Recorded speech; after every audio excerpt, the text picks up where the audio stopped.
Are you listening? Damn.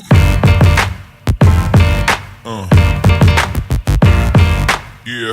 Alright, so moving on to our final topic, which is Star Wars. Rogue One. This is the introduction from an article by Entertainment Weekly. Before Luke fired the blast that detonated the Death Star, before Leia launched R2-D2 to a remote desert world with secret plans for the battle station, someone had to locate and steal those schematics. Turns out, it was a team effort. So, the basic premise of Rogue One, it's not part of the linear progression of the Star Wars universe. It's like an expansion on the universe.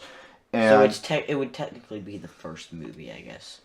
Well, kind of. Well, the Star Wars movies were made they were made in a weird order, but it takes place before A New Hope.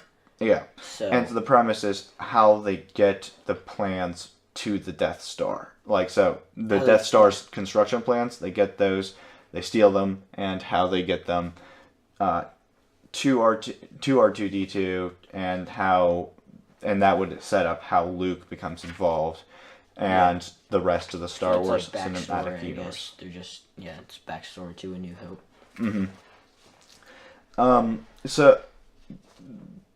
I think the premise is pretty interesting. The trailers look pretty dark, really dark. And I remember reading that they had to refilm a bunch of parts of the movie because it was so dark that when some of the, I don't know if it was producers, but somebody who was in charge watched it, they were like, this is too dark for a Disney movie, and so they had to refilm some of it. But I think that the darkness of it is actually probably indicative of the quality of the movie. I would say that it probably is going to be a movie that's not just because the Star Wars movies are rather simplistic. Yeah.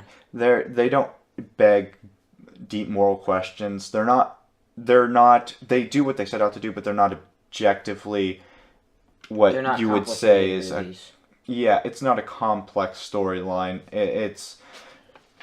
So this movie sets out to be something a little bit different, and I think I'll enjoy it. Yeah. Yeah, I think So because Darth Vader's gonna be returning in this, and are they gonna still have, I think, James Earl Jones doing his voice? I don't know that actually. We'll have to look that up. I haven't gotten a whole lot of information about Rogue One, but yeah, I don't know. I've seen a couple trailers and stuff. And I've never been that big of a Star Wars fan, just because I tend towards movies and entertainment that's a little bit more complex, that begs those questions that we were just talking about.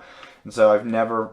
when I was a very little kid, I definitely loved them, but as I've matured, I've grown, I haven't kept that attachment.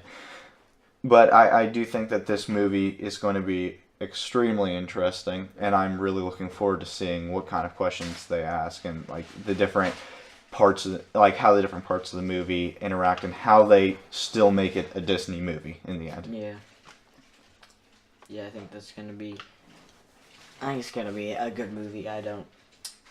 It's coming out this year on December 16th. So and we'll watch it, and we'll probably do a review of it once it comes out.